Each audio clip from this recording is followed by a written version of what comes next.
আসসালামু আলাইকুম, সবাই কেমন আছেন? আশা করছি ভালো আছেন। আমি আলহামদুলিল্লাহ ভালো আছি। আমি জান্নাতুল কুষ্টা থেকে নতুন একটা ভিডিও নিয়ে চলে আসলাম আপনাদের মাঝে। আর এই তো আজকে সকাল থেকে ভিডিওটা শুরু করছি, যেহেতু সকালবেলা নাস্তা করার পরপরই কিন্তু রান্না করব। আসলে মেয়েদের রান্নাটাই সবথেকে বেশি জরুরি থাকে। আর এখানে তো বেশ কয়েকদিন আগের এই ভিডিওটা করা, অবশ্যই ভিডিওটা আমি দিতে পারছিলাম না, যেহেতু ভিডিওটা ছিল শীতের আগে। এই জন্য পুঁই শাক ভাজি করব, তার সাথে একটু মুরগি রান্না করব। আর আমাদের বাসাতে মুরগি তো রান্না করতেই হবে, যেহেতু আমার ছেলে একদমই কোনো কিছু খাইতে চায় না। ওর নিয়ে হয়েছে আমার বিশাল বড় একটা জ্বালা। দেখ, অনেক মানুষ থাকলে কিন্তু প্রতিটা রান্নাতে আলাদা আলাদা ঝামেলা করতে গেলে অনেক খারাপ লাগে। এদিকে কিন্তু আজকে ডিম রান্না করব আলু দিয়ে, তার সাথে ছিল একটু মুরগি। আর এখানে কিন্তু আমরাগুলো চুলে নিয়ে বসে বসে খাওয়া হচ্ছে বাসার সবাই মিলে। সবাই বলতে আমি, ছোট আপা, আর আমাদের বাসায় যে মেয়েটা থাকে ও।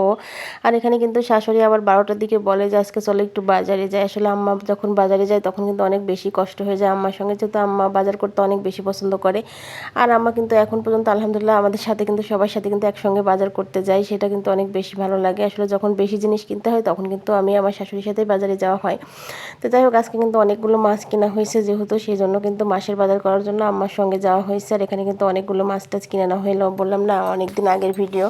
আসলে এখন যেহেতু শীত, এখন তো আর আম্মা বাইরে যেতে পারবে না। এখন শীতের মধ্যে বাইরে যাওয়াটা অনেক কষ্ট হয়ে যায় বয়স্ক মানুষদের। আর এখানে কিন্তু অনেক কিছু কেনাকাটা করে নিলাম, মাছ, তারপরে ছোট মাছ, বড় মাছ, যা কিছু লাগবে একটু বেশি পরিমাণ করা হয়েছে। আসলে বাজারে যাওয়াটা সব থেকে বেশি কষ্ট হয়ে যায়।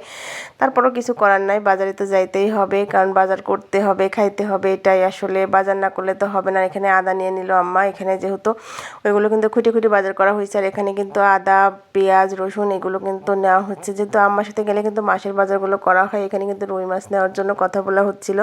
আসলে রুই মাছগুলো অনেক ছোট ছোট ছিল, আবার মাঝে মাঝে অনেকগুলো বড়ও ছিল। আমি বলছিলাম যে ছোট বড় নিব না, মাঝারি নিব, যেহেতু ছোট নিলেও সমস্যা, আবার বেশি বড় নিলেও কিন্তু অনেক বেশি হয়ে যায়।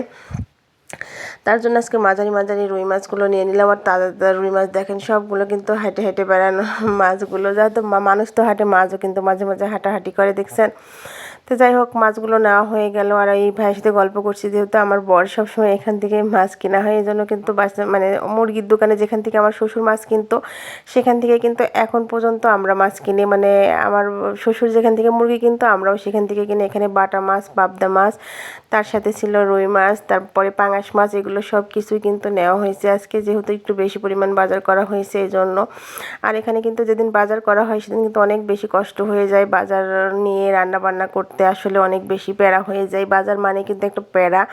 তো যাই হোক, তারপরেও কিন্তু কিছু করার নাই, যেহেতু এখন মাছগুলো ধুয়ে নিব, মাছগুলো কাটাকাটি করবে আপার। আমি কিন্তু ছোটো ছোটো মাছগুলো যেহেতু কাটবে, আমি ধুয়ে নেব। আর এখানে কিন্তু অনেকগুলো ডাটা, অনেক কিছুই পাওয়া গেছে, কাঁচা মরিচ। আর এই মরিচের ঝালগুলো অনেক বেশি ছিল, লাউ, তারপরে শাকের ডাটা, পেঁয়াজ, সব কিছু কিন্তু নিয়ে নিলাম। আর নিয়ে কিন্তু মাছের বাজারগুলোও কিন্তু এখানে করা হয়ে গেছে। পোলার চাল, চিনি, শুকনো মরিচ, লবণ, যা কিছু লাগে সেগুলো সব পরিমাণ মতো সব কিছু নিয়ে নিলাম। যাই হোক, এই ভিডিওটা এই পর্যন্ত। সবাই ভালো থাকবেন, সুস্থ থাকবেন। বাই বাই, আসসালামু আলাইকুম।